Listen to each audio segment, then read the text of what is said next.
Hey everyone, so if you're seeing this video, it means that you're getting ready to write your GED writing test, which is awesome.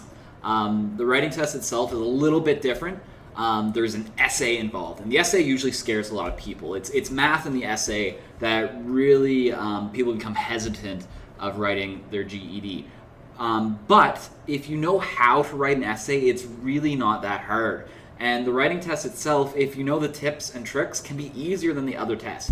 So this video is going to walk you through step by step all the information that I would hand out in the classroom, so that you know how to hijack the writing structure and know the best way to write an essay, so that it's really not that hard and you can pass the writing test like that.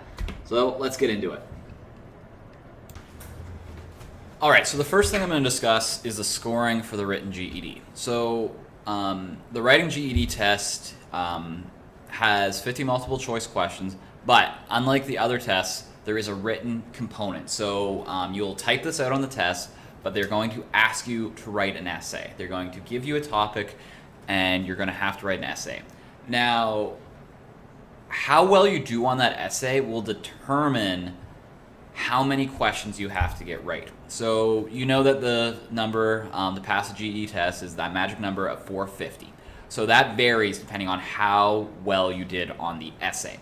And the GED writing test is going to be the only test that you're not going to get immediately back, because a person will have to mark your essay, and then based on how well you did there, they'll see if you passed or not. So just an example here, like I said, we know that 450 is the magic number you need to pass. So this is just a kind of an example chart of how that kind of works. So the numbers here are how well you did on your essay. You did kind of poorly, you need some work, or you did great, you did perfect, best essay you've ever written in your life. So if you manage to do something like that, and you look here, 450, you're going to fall in only needing to get that many right. So only 3 right if you wrote a beautiful, amazing essay.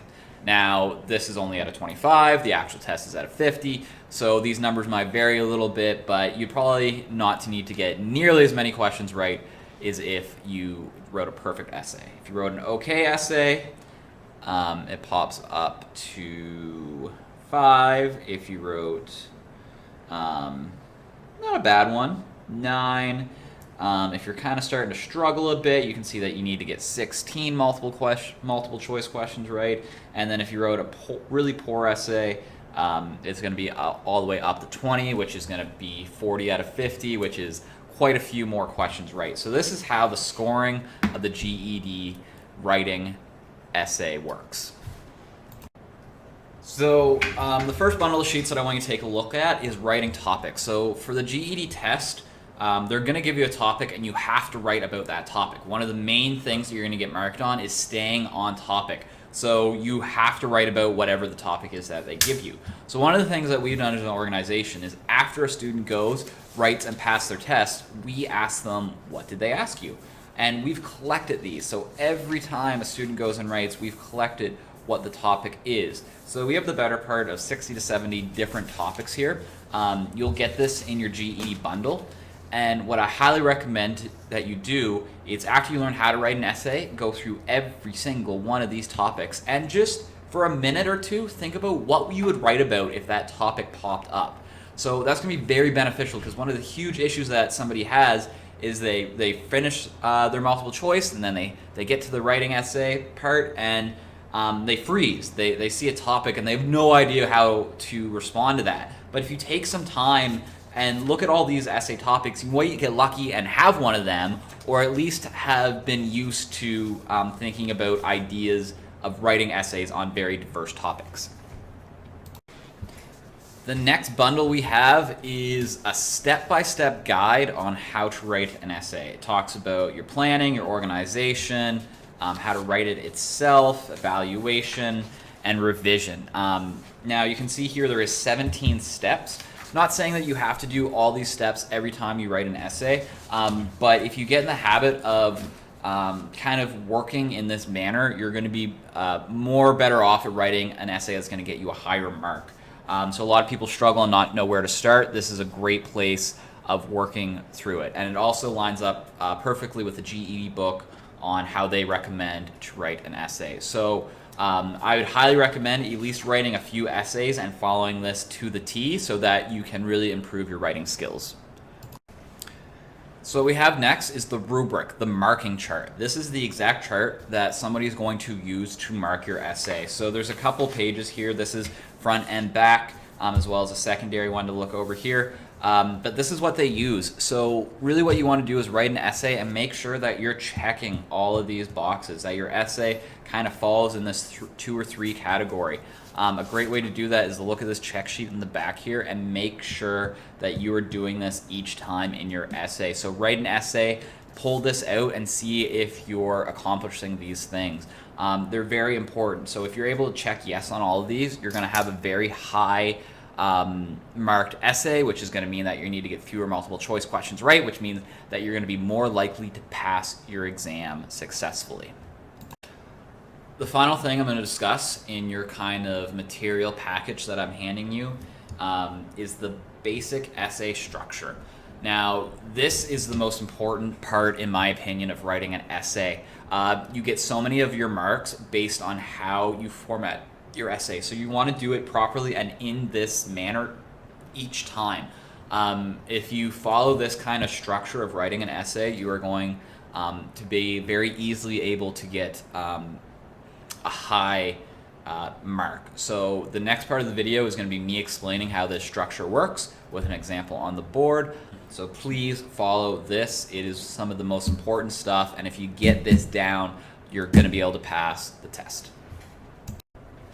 All right, so this is going to be a quick tutorial on how to structure your essay. So all your essay topics are going to usually be questions.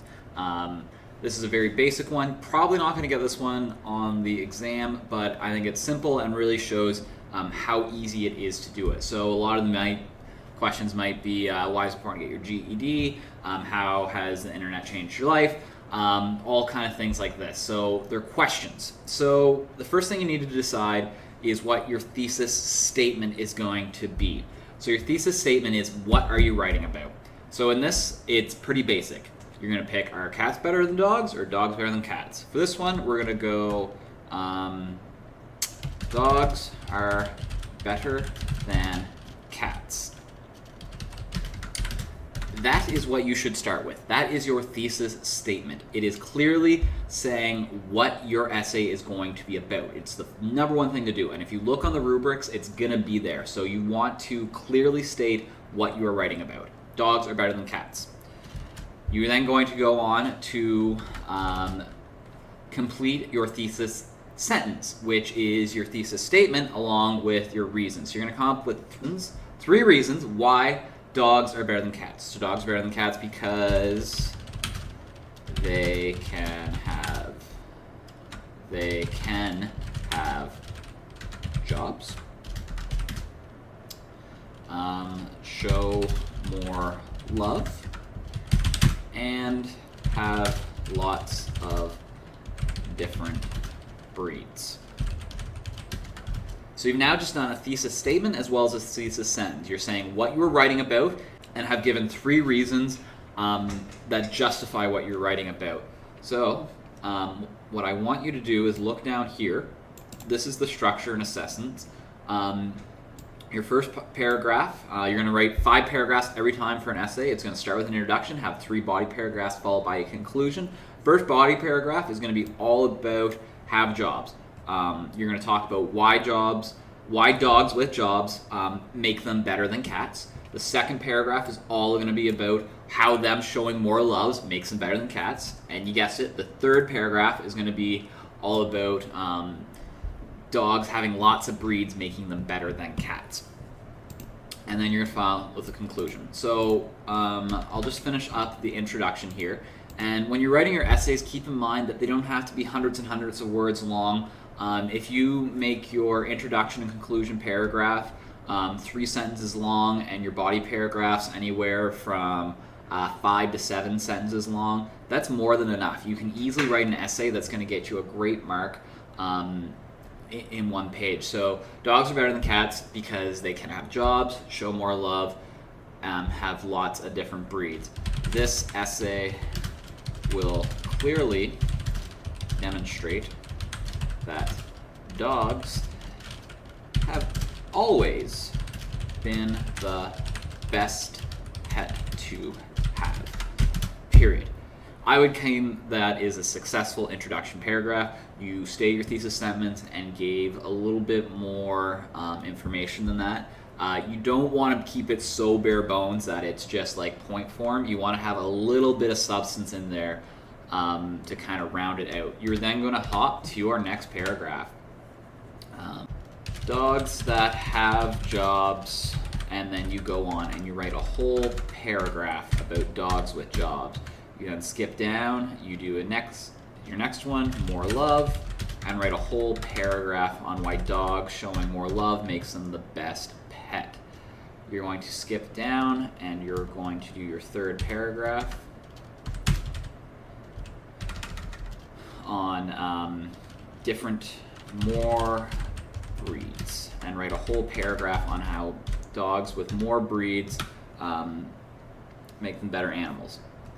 So your conclusion paragraph, you're going to restate your thesis sentence. So basically your first sentence, you're going to restate it.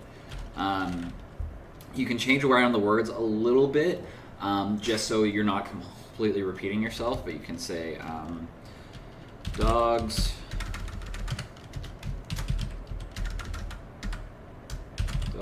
are better than cats because, and then you're going to say your 3 reasons. They can have jobs, love, and breeds. Clearly you're going to write it out a little bit more in full sentences. You just don't need to see me sitting here typing, so you're going to restate that. Dogs are better than cats because, and then you're going to list your 3 reasons. What I always like to say for your final paragraph is you might want to restate your strongest point that you had. So when you're in here writing about why dogs with jobs, dogs showing lots of love, and dogs coming out with breeds, you're probably going to have like 1 or 2 sentences that you're like, yeah, that's a really strong argument, or that's a really strong sentence. It might be worth restating it here. Dogs, as mentioned before, the diversity in dogs make sure there is a dog for everyone. Something like that. You're restating something that's a really strong point. It's good to have a kind of punctuation at the end of your essay, and then maybe end with just a final closer. That is why I will only ever own dogs. Period. It's really that simple. 3 to 5 sentences for your conclusion and introductions, 5 to 7 sentences for your body paragraphs. If you follow this kind of formula of 5 paragraphs, keeping on topic to the point, you will be able to get a pretty strong essay. And that's just it. You gotta stay on topic, follow this structure, look at the papers that we gave you, and you will be able to follow them and reproduce an essay regardless of the topic. You'll be able to work through it and have something that looks very similar like this, but different content. And that's something else that's really important to understand, is that usually in class, I get somebody tell me, do they like dogs or cats more? And I get them to write the opposite. So it's really not necessarily about the information that's in here. It's more about following the structure and proving an argument and staying on topic. You don't have to believe what you say. You just have to be able to get out an essay that is properly structured and follows these rules. So look at the rubric, look at what they're looking for. Don't get caught up too much about having perfect material in here. Just try to have it cohesive. Don't contradict yourself. Stay on topic, and you will be able to pass the essay. Let me know if you have any questions. I will absolutely go into more detail. I know this was a quick crash course, but this should have everything you need to at least write a decent essay. Good luck.